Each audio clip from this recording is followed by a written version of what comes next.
जय गुरु जी। गुरु जी के चरणों में कोटि कोटि नमन, अनंतम शुक्राना हमारे प्यारे गुरु जी के चरणों में। हमने गुरु जी का कहना माना, गुरु जी की आज्ञा से, गुरु जी की अनुमति से, उनकी आज्ञा के बिना एक कुछ भी नहीं हो सकता। उन्होंने हमें शिव पुराण पढ़ाई। थैंक यू गुरु जी, शुक्राना, लाखों वारी शुक्राना गुरु जी। हमें शिव पुराण पढ़ते पढ़ते जब हमने फिनिश किया, शिव पुराण का समापन किया, संगत जी आप सबने भी बहुत दिल से पढ़ी और सुनी।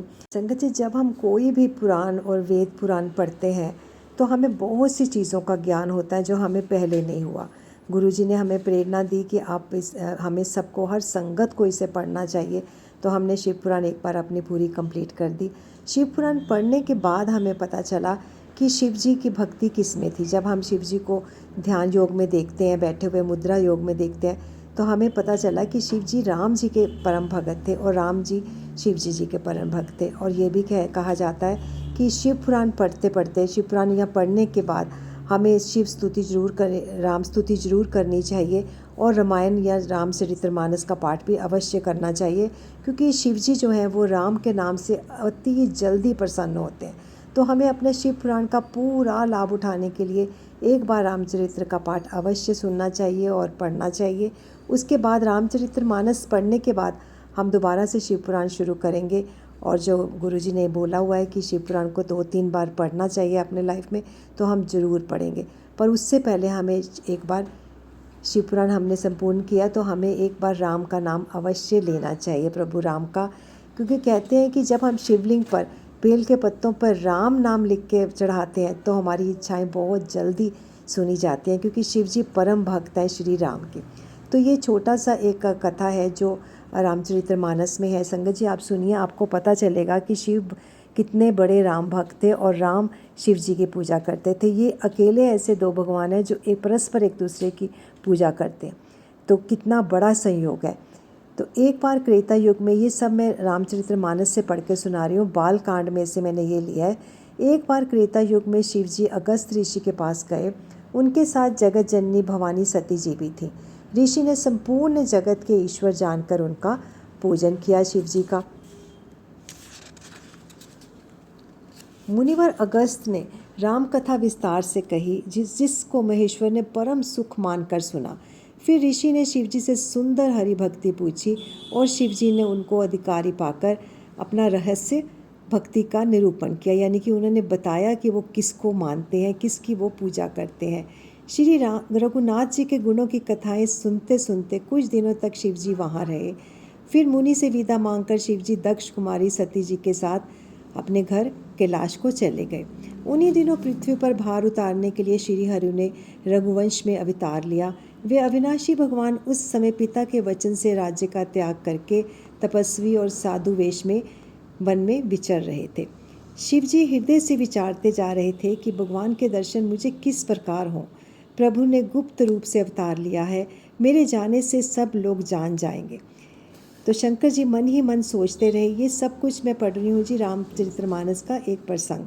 श्री शंकर जी के हृदय में इस बात को लेकर बड़ी खलबली उत्पन्न हो गई, परंतु सती जी इस भेद को नहीं जानती थी। तुलसीदास जी कहते हैं कि शिव जी के मन में भेद खुलने का डर था, परंतु दर्शन के लोभ से उनके नेत्र ललचा रहे थे।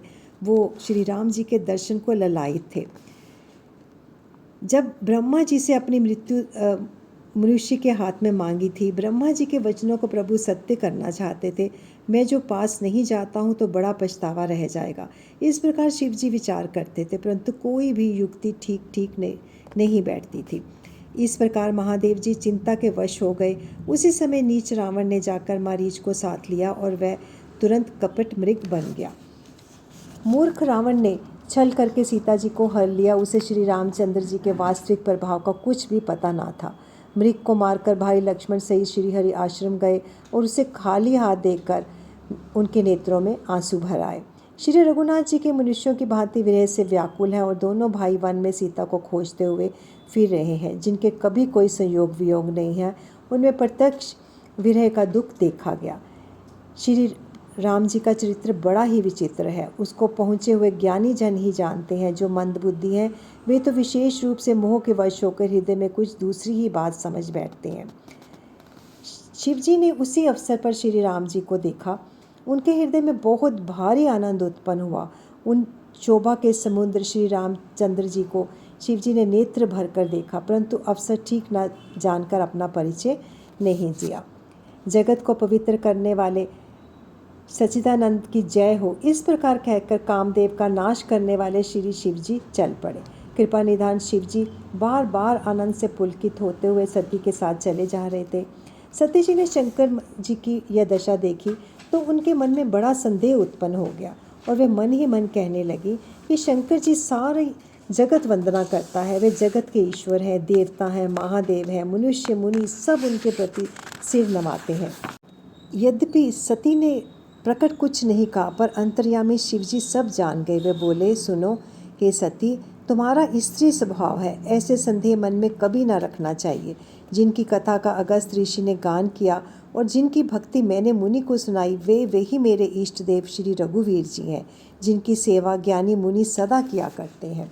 ज्ञानी मुनि योगी और सिद्ध निरंतर निर्मल चित्त से जिनका ध्यान करते हैं तथा वेद पुराण और शास्त्र नेति नेति कहकर जिनकी कीर्ति गाते हैं, उन्हीं सर्वव्यापक समस्त ब्रह्मांडों के स्वामी मायापति नित्य परम स्वतंत्र ब्रह्म रूप से भगवान श्री राम ने अपने भक्तों के हित के लिए रघुकुल में अवतार लिया है।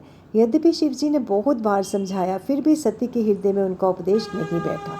तब महादेव जी मन में भगवान की माया का बल जानकर मुस्कुराते हुए बोले, जो तुम्हारे मन में बहुत संदेह है, तुम जाकर परीक्षा क्यों नहीं लेती? जब तक तुम मेरे पास लौट आओगी तब तक मैं इसी बड़ की छाँव में बैठा हूँ। जिस प्रकार तुम्हारा यह अज्ञान जनित भारी भ्रम दूर करो, विवेक के द्वारा सोच समझकर तुम वही करना। शिव जी की आज्ञा पाकर सती चली और मन ही मन सोचने लगी कि अब मैं क्या करूं, कैसे परीक्षा लूं। इधर शिव जी मन में ऐसा अनुपात किया कि दक्ष कन्या सती का कल्याण नहीं है।